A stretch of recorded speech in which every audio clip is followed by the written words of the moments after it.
Hello, bookworms. Today I'm here for another episode of Spines with Wines. I am joined by Melissa and Cassie.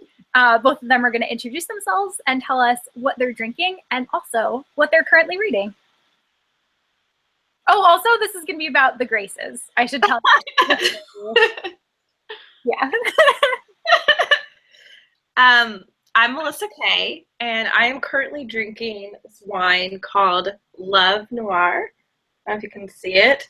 I picked it because it has really pretty packaging, and it kind of reminded me of the cover, which is why I picked this book to read in the first place, because, like, look at this beauty.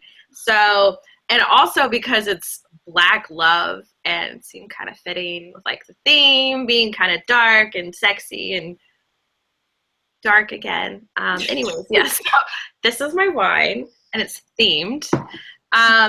Currently, I'm reading 3 books. I'm finishing up Six of Crows because I started it before, and then I switched. So I'm in the middle of that, which is really good. And I'm reading The World of Adina by Moebius. Cool. Comic. It's beautiful. And that's it. That was 2. Oh, I'm reading a third. It's like nonfiction. I thought you were reading 3 books. I am. It's a really boring one. It's called, like, The Righteous Mind. It's about politics. Okay. No politics on this podcast. A lot for the week. Yeah. I'm Cassie. I can't tell if my screen is out of focus because I'm drunk or because my screen is out of focus. So have fun with that this whole episode. I found this wine called Spellbound, which I thought was pretty appropriate because we're reading about witches. It's got a lovely moon on it. And I am currently reading Crooked Kingdom. I have 100 pages left, and I'm ready to cry my eyes out. Yeah, you should be. I am Kristen, and I am drinking this wine that is a Chenin Blanc that my brother gave me for my birthday. So I thought it was time to drink it, but also it has orange on it, and the cover of The Graces is orange, and it has an eye, and there are a lot of eyes on that book. So I attempt at tying these together. True. The whole cover, you would say, is an eye. Yeah, and also just like the pages in between things, they're so pretty with the eye. And I am currently reading. I am currently reading What Light by Jay Asher, which is a Christmas book. And I'm also reading Heartless by Marissa Meyer. Okay, so as I said before, but almost forgot to say, this is going to be all about The Graces by Laure Eve. I will do the synopsis for it because I feel like I haven't done it in a while, so it's probably my turn. But it follows a girl named River who moves to a new town, and she becomes obsessed with becoming friends with this family that are known as the Graces. It's this family that has all of these, like, everybody just pays a lot of attention to them, and there's all of these rumors circulating about them, and everyone is just, like, very interested in their doings, and everyone thinks that they are witches, but the Graces never really confirm that or deny that. But this girl is just, like, dead set on getting in with them, and it's real weird. I think that was pretty accurate. So to start, did this book remind you of any other YA novels specifically? It really didn't, to be honest. Like, after I looked on Goodreads what people compared it to, I was like, okay, maybe surface level. Like, I've heard it compared to Twilight a lot, which I don't really see. I mean, I think maybe like the beginning, you could say it has like a Twilight vibe, but other than that, I thought it was its own creature. And I couldn't really, like, the closest thing that I can remember getting the same feeling from reading this was this book I read a really long time ago. I can't even recall, but it was about this diary, and it wasn't Laura Palmer, but it was kind of like it. It was very weird. I can't remember the name, so I'm not answering the question. But it reminded me of a really weird book that I read where this girl experimented, and it was really dark and bleak, and yeah, that's the best I've got. Maybe not a YA book, but it kind of reminded me of this. There's this book by Matt Haig called The Radleys, which is basically a slice of life story about vampires. And it kind of gave me that feel, but it wasn't as good. The other one wasn't as good, or this book wasn't as good? This book wasn't as good as The Radleys. I really love The Radleys. I gave that like five perfect stars. So, I, like you said in the beginning, this actually did remind me of Twilight, because I just felt like there were a lot of similarities between the way that the Cullens are viewed in their town as the Graces are viewed in their town. Like, they're this family that has a bunch of history in this one place, and everybody is very interested in them the same way that they're interested in the Cullens, but the Cullens always just stick together. They don't get involved with anybody else in their school, the same way that the Graces also, like, they don't invite friends to their birthday parties. They're very close-knit, and they just stick within their own, like, tiny little elite circle. Were there any other, like, TVs or movies that you think it was comparable to? I think I read that this was supposed to be like Buffy meets The Craft, and I definitely got a Craft vibe more than a Buffy vibe. Just like the weird teens kind of experimenting with something dark.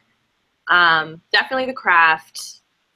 I feel like I read this story in a movie. I mean, I saw it in a movie, but I don't know, like little bits and pieces, kind of like the coming into age, dark teen type movie.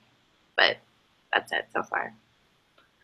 it didn't necessarily remind me of anything. I was kind of hoping it would be more Charmed-esque than it was, based on, like, the Buffy comparison. I was like, ooh, I hope this is really, like, a fun witch novel like Charmed. That would be awesome. And it wasn't. I got a little bit of a Craft vibe just because of, I think, the witch aspect. But I definitely didn't see Buffy at all. No. There wasn't even, like, River didn't have, like, witty dialogue or anything. Like, there was nothing to me that made me think that she was, like, Buffy in any way. But speaking of her, what were your feelings on her? Did you think that she is a reliable narrator? Did you like her? Did you not like her? I liked her a little bit. Sometimes she kind of got on my nerves, but I think that her character flaws were obviously on purpose for the big, twist reveal at the end. I liked that, I thought it was refreshing that she hid stuff from the reader, which sometimes can be kind of gimmicky, but I think with the narrative it really worked. I don't think we're supposed to really love her, and I don't think we're supposed to really love anyone. Everyone just kind of has this slightly bad, villainous quality in a way. So that's my feeling. Yeah, she was definitely an unreliable narrator, which I do appreciate from time to time. She was just also a very sad narrator. I was like, oh, this girl has no friends, and she'd really love to latch on to this popular crew, and that's real sad. Just be yourself, girl. Yeah. I felt the same. I felt the same way. I really didn't like her, like, at all. Even after the reveal, I was just like, you're still really annoying. I thought, like, well, because I thought it was so weird that she was just so desperate to become friends with this group of people, which obviously I understand why she was now, but I still, like, the way that she went about things was so weird to me, and, like, she would just question every single interaction that she would have with them, and, like, if she said one thing that she felt was wrong, she would be like, oh no, I'm losing them. And I would be like, calm down, like, just be a normal person. Yeah, just be yourself. Like, you don't want friends who like you because you're completely fake.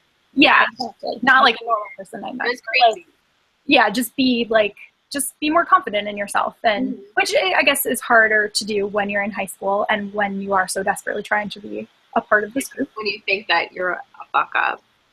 Yeah, but I didn't like her, and she was extremely unreliable, and I usually struggle with that a little bit, so that could also be potentially why I didn't love it, because I always feel like when I'm reading a story, like, I'm putting my full trust in the and everything, and she wasn't, so I feel like she betrayed me. What type of witch do you think she is? I forgot what were the different kinds again? I forgot to research that. I forgot to also. There's fire, earth, air, and water. I think she's the bad one. They're all just different. They're not necessarily bad. I think it was air. Is that what she was? I can't remember. There was one point where she said that she needed to be earth because everyone else fit into something. So, but I was curious if you felt like she maybe fit into a different one better instead of one that she was like, this is what I need to be. Yeah, I don't feel like she's super earthy. That was definitely more Talia-esque. No, that was Summer. Summer, yeah.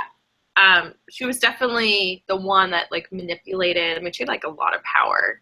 Yeah, I felt like she was more like fire. She obviously is charming, you know, to the point where like this like elite popular group of people all fell in love with her in a way. So I think that's something to do with like her magic too, not just, you know, because she's trying to be this perfect person. I'm so sorry. I'm so sorry. A dog just showed up. Were you done, Melissa? Yeah, I'm done. I definitely didn't think she. Come on, man. I definitely didn't think she was an Earth Witch. Based on what I know from Avatar: The Last Airbender, I'm gonna say more fire. I also felt like she was a fire witch. Will you shut up? I'm so sorry. That's okay. One of the main qualities of being an Earth Witch was that you would be a leader, and she was like the ultimate follower, in my opinion. So I did not think that fit her at all. Yeah, she was a leader. Which one of the Graces was your favorite? Summer, like without a doubt. She's obviously the coolest and more open and accepting, and she's a little goth girl. Like obviously, she's my favorite. Yeah, I also like Summer. She felt like, I don't know, just more easygoing than all the other Graces, whereas, you know, Fenrir and what was the other girl's name? Talia. Thalia was just like, they were too much. She just seemed more down to earth and like someone you could connect with. Yeah, I also definitely liked Summer the best. She was, she felt the most like real, and she just was very easy to like. It just seemed like it would be easy to interact with her. She was just a lot more, like more down to earth, like you said. Yeah. What do you think of the way that the Graces perceive their influence and intrigue? I feel like they're a little removed from it. Like they're aware of what people think, but I feel like, you know, they're just kind of like so blasé about it for the most part. Like except for their parents. I feel like the teens are just very kind of like blasé, like whatever, you know, we're just gonna do what we do. Yeah, they didn't seem to like, they're like, oh, everyone thinks they're witches, so I guess they're witches. They were like the typical mean, like, kid crew. Like, they weren't concerned. They were just like, everyone loves us, so, you know, we're just going to play up to that and be really cool and aloof and obnoxious. I felt like there was kind of an inconsistency to that regard, because it felt like part of the novel they were completely aware, and then other times, like, someone would mention something that happened and they would be like, oh, you didn't know that? Like, they expect everyone to know everything about them, but then also they're shocked when they do. So I just felt like that was inconsistent. I don't know if that was because they are completely aware, but Summer pointed out at one time that it's like a lose-lose situation. Either she admits that she is aware and then she sounds full of herself, or she says that she has no idea and then she looks stupid. Yeah. So maybe they were just trying to strike a balance between those, but I that was definitely inconsistent to me.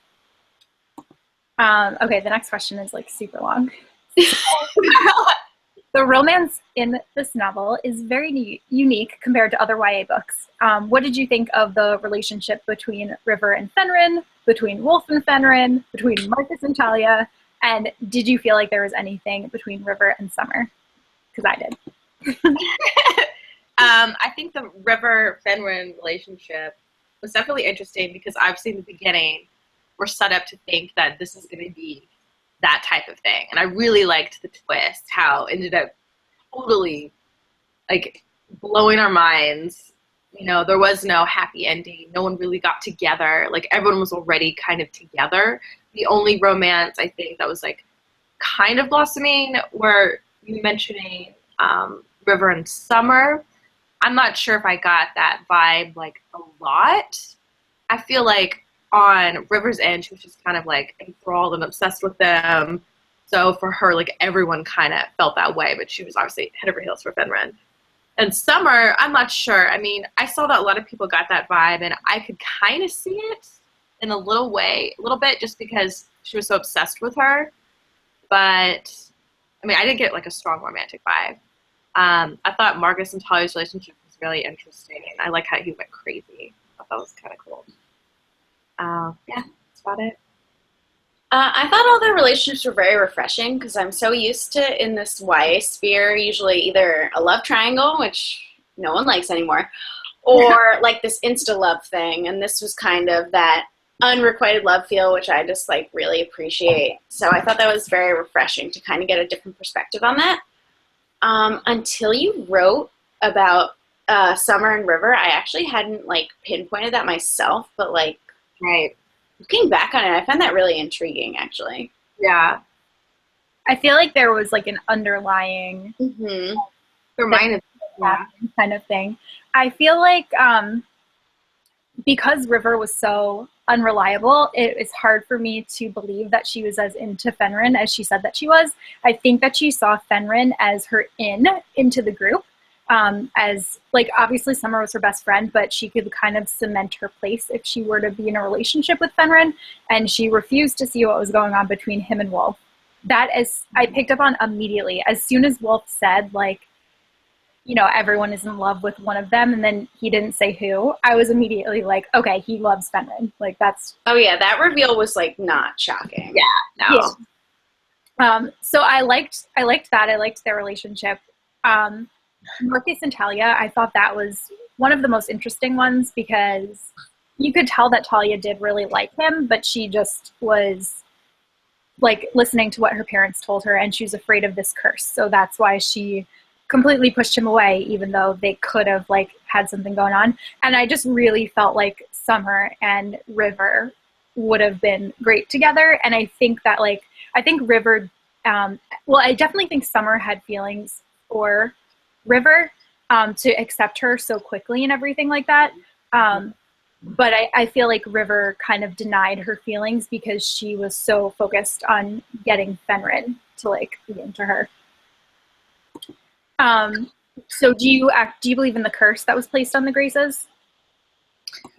I'm not sure because I feel like a lot of it was probably self-fulfilling prophecy, you know, and like tying together like coincidences, but like obviously it's revealed that magic does exist.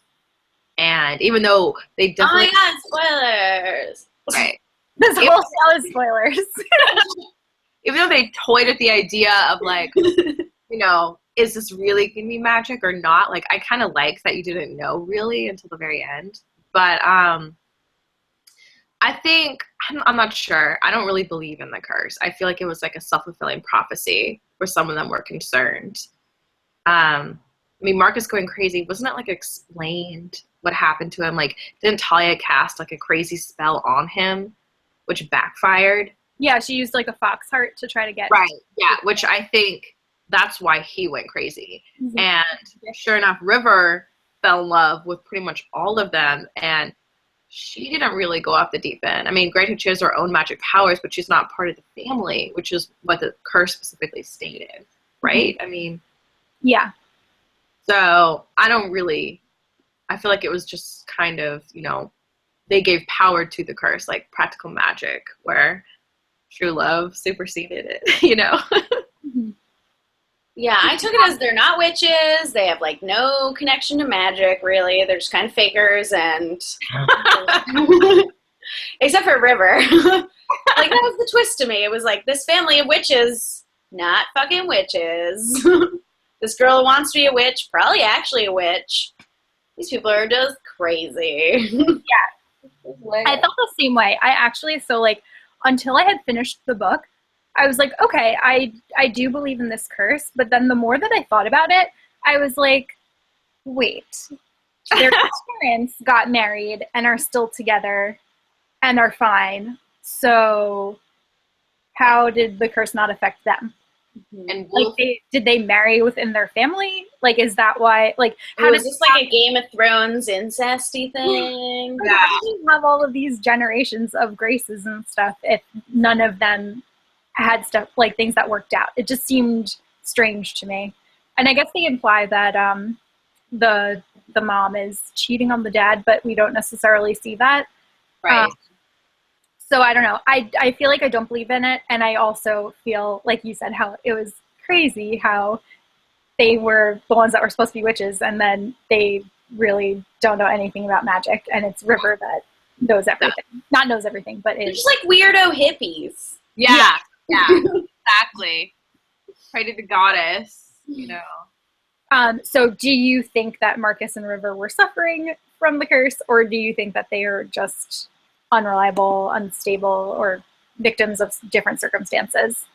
I think they're victims of different circumstances. No way for either of them suffering from the curse. Like I said, Marcus, like, he suffered from A, maybe whatever Talia did with that weird foxy, but B, he was like head over heels in love with, you know, the love of his life, and then she just cuts it off.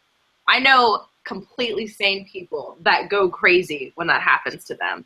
So that's pretty much what happened, which is plausible and doesn't need to be a curse to believe that that could be his behavior. So I don't really think they were affected.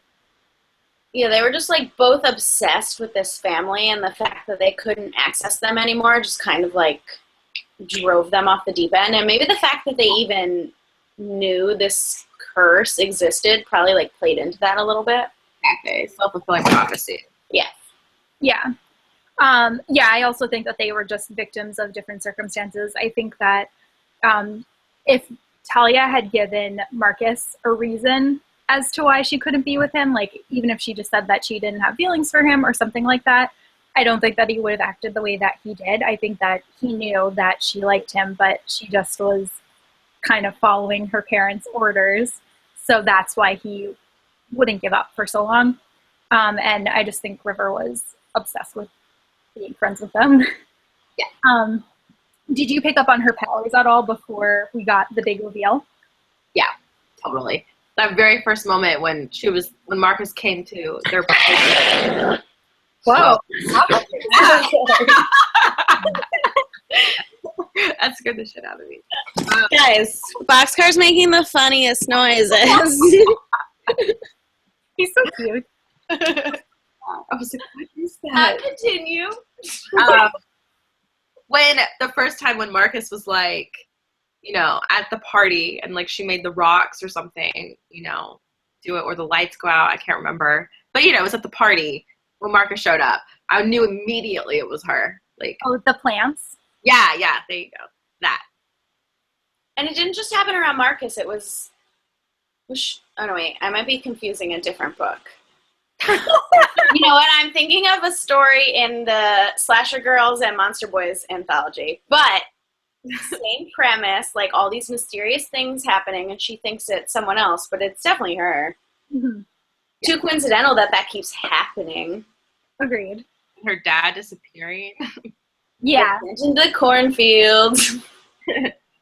I picked up on it as soon as that guy, I want to say his name was John or something, he broke his leg when he was surfing and she was there. That was when I was like, okay, I feel like this is her that's like doing things. What did you think of the Grace's parents and their dynamic with their children? Oh, I thought that was really messed up. It seemed really unhealthy. Like they were being like they seemed neat. Like the husband seemed cool, but like obviously they had tons of problems. Because Continue. Yeah, I mean, I thought that was really kind of screwed up. Like they created these monsters to act like how they are. So bad parenting. Okay, what was the dad's name? His name was so weird. Was it like Wendion or something? Wendion. The dad was the actual worst.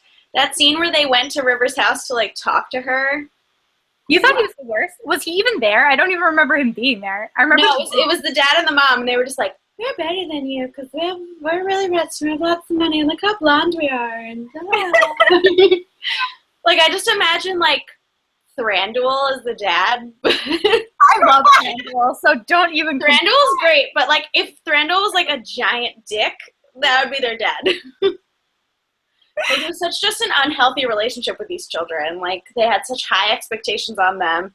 The mom set all these high expectations on them. The dad was just like, "Nah, I'm just here to yell at you, I guess, sometimes. And I have a dumb name." Like he didn't have a purpose. Yeah. Like, what was the dad doing? He was just sitting in the dark one night. Sitting in the dark. And then you're going to yell at a teenage girl for bothering you. Yeah. Right? That was so creepy. I would have been like, your dad's just sitting in the dark like a weirdo. That's not creepy at all. No phone, just in the dark. Like, how boring. He better been asleep. That's so weird. No, he just looked sad. I'll look up the dad's name. It was really funny. I also felt like their relationship was weird. Like, it seemed like it wanted to be like progressive, like the kids call the parents by their first names, so they like initially come off as like the cool parents, but then you quickly learn that even though their appearance makes them seem cool, like they're crazy, which I think like they've made a big point about how they're so into appearances, so the fact that they would do this was very, I feel like, fitting for their characters. Like the day after River stayed over for the first time, like they were never allowed to have anyone stay over really, but the mom let River come. And then in the morning she was like, oh, like to Summer, like, oh, let's chat or something. And Summer was like, uh-huh. And it was because she wanted to like grill her about the night and about, I guess, what River was like and how close she was getting. And it was just weird. Like she just was like micromanaging her children too much. Too creepy. I don't like it. Very micromanaging. Yeah. What did you think about River's dynamic with her mother and missing father? That was sad. I understood it because obviously the mom blamed her and she blamed herself. So I thought it was really sad. It kind of broke my heart. Like that felt like the most real part of like the whole book, you know, because obviously we knew he like disappeared to her will, but as far as we knew in the beginning, we thought it was like he just left them. You know, he had a new family. Like that was really heartbreaking. Mm-hmm. Yeah, it's sad. Does the mom know she has powers?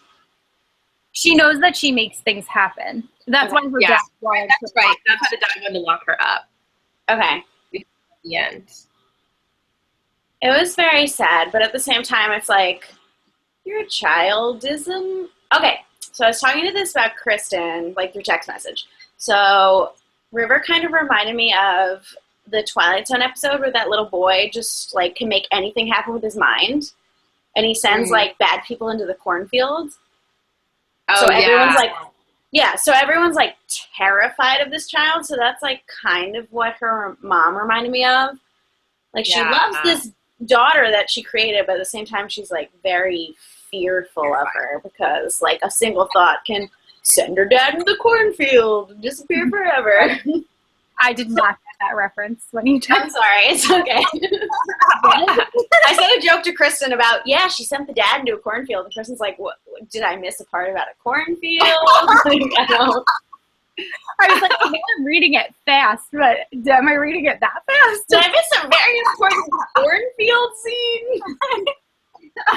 Because so I actually forgot that book club was this Sunday. I thought it was next Sunday. So I read this whole book on Friday. That's a champ, Kristen. You're a champ. Thank you. I'm very proud of myself. Which speaks to the addictiveness of the book. Because while I didn't think that it was a great book, it was something that like held my interest and that I it wasn't like it didn't feel like a chore to power through the whole thing on Friday. Because sometimes that will happen if I'm like, I need to read this, but I'm not like enjoying it. You just feel like obligated. Yeah. Like this, it kept me interested, and it kept me turning those pages. Mm-hmm. So my answer for that one. This is part of the reason that I didn't like River and why I was so mad at her at the end, because she like made it seem like her mom is like this horrible mom who only cares about drinking and like doesn't care about her, but like you just made her husband disappear. So clearly she's gonna be upset and depressed and not that like into, you know, talking with you all the time. So I didn't like the way that was portrayed. That made me angry because I didn't like her mom at first, and then I had so much compassion for her once I found out the truth. I guess because you're getting her perspective, so it's like, oh, this mom's completely aloof and like doesn't care about this daughter. But it was like, oh, it turns out her daughter like disappeared the father. Yeah. When I was first reading it, I was telling Kristen, I thought it was. Did you guys ever see the movie Life Size with Tyra Banks and Lindsay Lohan? Obviously. So in the beginning, she's doing a spell to bring her father back, and I was like, this is gonna be a life-size, like, inspired thing where she brings her father back from the dead. No. That would have been interesting. I was so excited for that. I was like, yeah, she's gonna try to bring her father back from the dead with witchcraft, and it's gonna be great, and he's gonna enter like Ken doll. It's gonna be amazing. Well, she's obviously more interested in getting in with the Graces than figuring out where her father disappeared to. Yeah. So. Doesn't even care a little bit. No. Were you shocked at the big reveal when the Graces kidnapped River? I liked it. I wasn't as surprised because I saw it coming, but I did like it. I thought it was cool. I liked a little twist. I don't think I saw it coming, like, to that extent, but it was very, very dark, which I knew was coming because I knew people were saying, like, oh, big thing happens in the second half, and it's, like, not what you expect. This is, yeah. Who would kidnap another human being like that? Like, what's wrong with you people? Yeah. That was that. I did not see the kidnapping coming at all. I figured that they would definitely have some other kind of interaction, and I truly believed that Summer was reaching out to her because she did miss her, and that they did have time to like let it sink in that Wolf was gone. So I was surprised when it was that they were actually like holding her captive to try to get him back and like willing to sacrifice her. Well, like there are better ways to do that than to kidnap another human being. Yeah, like I mean, as River pointed out, like they could have asked her. Right. Yeah. That would have been the first approach. It was really dark. Go all the way kidnapping. Yeah, it was really dark. I was like, ew, I hate these people now. Like, they're terrible people. I still like them more than River. Yeah. Honest. We actually, so I feel bad that we didn't really talk about Wolf very much, but he seemed like a nice guy. I liked him. But do you think that he is going to be the same person that he was in, like, when we first met him, now that he's been brought back from wherever he had gone? No way. Not at all. I mean, he's like a zombie. No way. It's going to be, like, real fucked up, I bet. He'll be like a shadow of his former self, and then Fenrir will be like, oh my god, he's not the same. It's so weird. It'll be like a thing. Okay, if you go like one of two ways, boxcar stuff. So it could be like he was in some, like Buffy when she comes back from the dead. And she's like, bringing it back to Buffy. So she's like super damaged and like doesn't feel anything. Or a comparison. It could be like, yeah. Or it could be like there is no afterlife, so there was no distinction between like living and dead, and he's just like suddenly goes from, you know, one instance to the other, and there's just really no correlation between the two. So I'm really curious to see where they take that in the second book. Yeah, I definitely think that he's going to be different. Like, there's no way that you can be. Do you think he'll sing a song about it and make out with Spike? I would love that. That would be great. But I don't know. I think that I think he's gonna be dark, but I'm really curious to see if he'll even like remember where he went, if he'll have like any kind of concept of how long he's gone, if he did die and then come back, or if he like was just in some kind of strange like waiting place or whatever, or cornfield. He was in the cornfield. Yeah.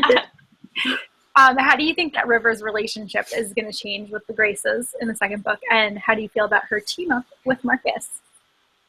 I love the team up with Marcus. I want them to get together. I kind of got that vibe a little bit. Like, kind of throughout the book, like, there was even a point where I was like, oh, they're getting together. It's going to be like a revenge relationship. But I think they'll be really interesting. I like the dynamic between them. And I feel like her relationship with the Graces will obviously be very strained and very different. But obviously I feel like Summer will be more opening and like welcoming, you know, because they have Wolfback. Like, she did what they wanted, but you know, it'll never be the same. But I feel like it'll be strained, but like they'll eventually get there. Yeah, it's definitely going to be a very different dynamic, which I'm excited about, because based on the updates I was seeing on Goodreads, I kept expecting, I mean, I know it's bad they kidnapped her, but I kept expecting like this kind of Pretty Little Liars backstabbing thing to happen that like never quite got there. So I'm hoping that maybe book 2 will bring that. Yeah, I like that it's going to be really different. I think, like you said, I think that Summer, now that she believes in the witchcraft, she's definitely going to be more interested in learning whatever she can from River. I think Talia is going to be totally hostile toward her. And I think Fenrir can kind of go either way. And I think that could also be dependent upon Wolf's personality and behavior. Totally. So if you lived in this world, what kind of witch do you think you'd be? Fire. Yes.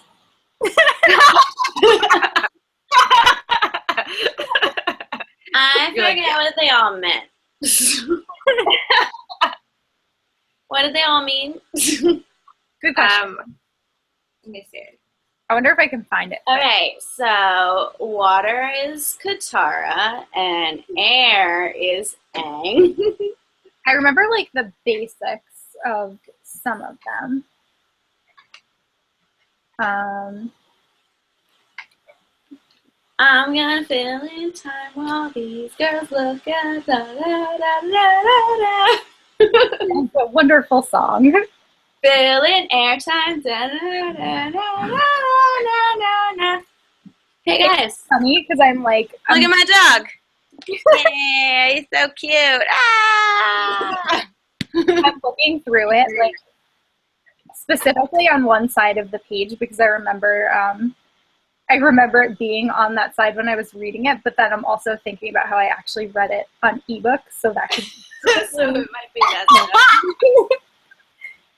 Oh, I found it. Okay, cool. Describe them to me, please. Okay, so fire protects people. They're strong, confident, powerful. They usually fight. They're natural leaders, and their symbol is a thick cross with tapered ends inside a circle. Air is the seers. They tell the future. They see the truth of the present. They're mostly used as consultants by powerful people. And they're very susceptible to mental attack, and they tend to be extremely sensitive individuals. Earth are practical witches. They are well-versed in herb lore. They take care of everyday necessities, such as health products and medicines, home protection, magic to food. They don't get much of the glory, but they're essential. They're often the head of the family. They're grounded, patient, loving, and forthright. And then, did I miss the last one? Wait, fire. Oh, water, maybe that was, yeah, okay, that was page 4. Water is restless, creative, flighty, and persuasive, and they erode people's wills away. If you know a water witch, chances are they would be the ones that everyone tended to agree with. They're deeply charming. They can change people's minds. And that's pretty much it. I'm going to go half fire, half water, so I'm an Aquarius. But I'm also a Slytherin. So, yeah, suck it. Ditto. How's that for an answer? That was wonderful. I think that I would probably be water, because I do tend to get restless if I'm stuck in like the same kind of situation. And while I don't consider myself like charming, I think that I am a good listener, so people tend to feel comfortable around me. Yeah, you're charming. But yeah. And also like on Avatar, I would totally be a waterbender. Also, like contingent upon that. If we're talking Avatar, totally fire. Oh, yeah, love Zuko so much. Okay, who is your least favorite character? Talia, she was a raging bitch. Like, so snobby, so, like, in love with herself. And then she felt like the most influential when it came to, like, the decision for them to kidnap. I feel like she was just kind of, like, spearheading. And, like, I don't know, I don't like her. She seemed, like, completely unstable in a bad way. I didn't like her. Okay, I'm still trying to find out the dad's name. Gwydion. Oh, Gwydion. What a dumb fuck. We told you before. Did you? We tried to pronounce it for like a full minute. Did you? I blocked that out. Okay. That guy's the worst. Okay, so he's your least favorite. Gwydion's got a dumb name, and he's got a bad temper. Boxcar hates him too. Fucking really? I think he should be sent away forever. I think the mom should like find someone who treats her right. Well, it looks like she might be. Yeah. My least favorite was River, because she's a liar. She lied to me the entire book. And I just didn't like her motivations, and I didn't like the way that she went about solving things. And also she's very impulsive, and to like make someone disappear because she thinks that she loves their significant other is not the right way to handle things. Terrible. No, in her defense, she was drinking. Yeah. Not a defense, in my opinion. I don't think that I didn't mean to do it. Even when a 15-year-old drinking, like, I don't think so though. Like, I don't think that's ever an excuse for anything that you do. Like, I think, like, I have drank and stuff, and I still have not made really bad decisions. Like, you saying you've never murdered a guy? I didn't. Thankfully, like, constantly. By accident? Like, I know I was like in love with someone, and I was like 15 on a bunch of crazy drugs. When I saw some other girl like in him, I'd be like, disappear, you know? Maybe. That's okay. Maybe I just don't have that in me. I feel like that, okay. Going back on my previous statement about how River's not that bad. Yeah. I feel like if a guy I loved was like hooking up with another dude, would be like, good for you. You live your life. Yeah. And she just couldn't deal with that. It's not like he like was gonna hook up with another girl and like leave her. I mean, I think killing was a little extreme. I think getting upset or hurt would have been more likely, but like, well, we don't know if it was someone was pretty bad. That's what I also find interesting. Like, it's not, he wasn't necessarily killed because he was never found. He just disappeared. So we don't know where he went. Right, the ocean took him. Yeah. I think Talia, like, while she was not a nice character, I think that she was a product of her environment. So it's hard for me to dislike her based on her whole upbringing and, like, the way that her parents have kind of, like, instilled their beliefs and fear into her. So what were your least favorite and favorite scenes?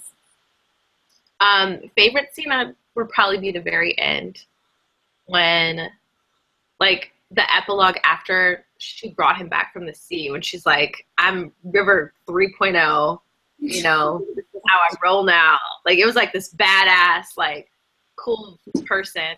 My least favorite scene would definitely have been like the kidnapping because it made me feel really shitty. I didn't like it. Which should we start with? Doesn't matter. Your choice. Okay. Just specify. I really like the beginning of part 2 because it was kind of that what happened, like it was like very trippy, like, oh, and I woke up and these people were gone. Da, da, da. I kind of liked like the play on that, like you didn't really know what was happening, and the narrator couldn't even or wasn't even willing to admit to you what happened. Mm-hmm. My least favorite scene was probably when River woke up and like the Graces parents were just in her kitchen being like rude jerks. And her mom was just like, yeah, just talk to these adults even though you're in your pajamas. And it's like noon. Yeah. I don't know. They were just all acting like children. And that long overdrawn part where the mom was like choking on the biscuit or whatever, I was like, okay, we already got to that part. Yeah, like, that was so weird. Like at this point, everyone knows River's got like secret powers. You don't have to like do this and like draw it out. We get it. Yeah, that seemed unnecessary. My favorite part, I really liked just like that first movie night where River stayed over and they were all just like hanging out together and having fun and stuff. Because it seemed like it would be fun to be there and to like it was cool that the parents let them drink wine while they watched their movies and stuff. Yeah. And like it was also like from River's point of view, it was just exciting because she knew that she was like in this position that not many other people had been in. And it was just cool to like see their friendship building.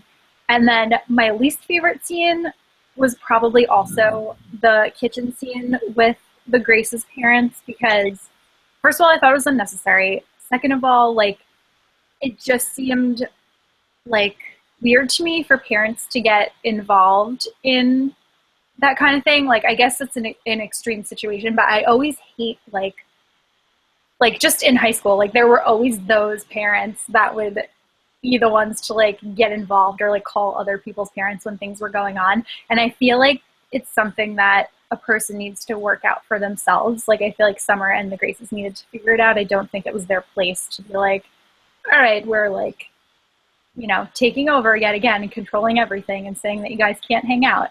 Like on their own, they already weren't doing that. Mm-hmm. So just there's no need for you to show up and like show your display of strength and be like, stay away from our children. Right. They're precious snowflakes. I can't stand parents that do that. It's just, yeah. I'm going to show up at your house and like turn my nose up at like your China. And we're going to pretend it's America, even though this book was obviously written to be set in England. Yeah, this definitely does take place in England, which I completely forgot while I was reading. It was just very strange because they like take these weird things to be like, oh, the dollar store. But at the same time, they'd be like, bugger, shite. Yeah. Right? Just set in England. Who cares? Yeah. They should I don't need it to take place at a dollar store. Yeah. How many stars did you give The Graces, and did you agree with the mixed reviews? I believe I gave it 4 stars.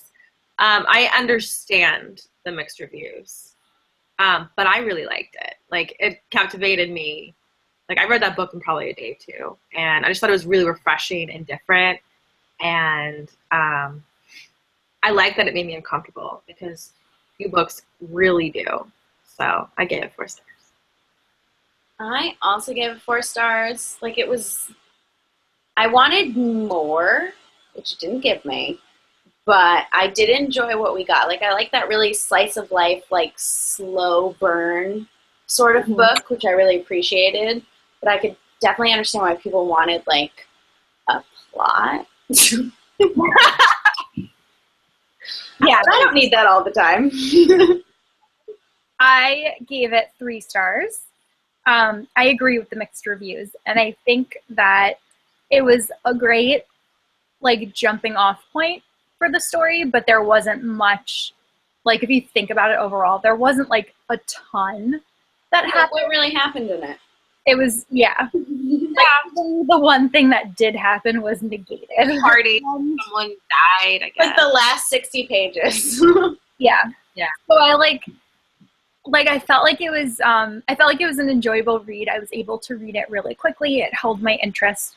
But I felt like there were a lot of things about it that bothered me and a lot of things that I felt like could have been done better. So that's why I gave it 3. But I could see the second one being a lot better than this first one now that we actually know like what's going on with River. And as I keep saying, like it bothered me that she lied to me the whole book. So that probably also affected reading. So are you planning on reading the second book?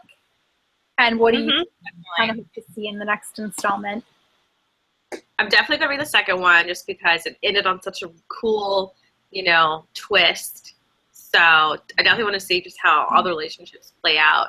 And I think the writing was really compelling in the sense that, I wasn't bored once.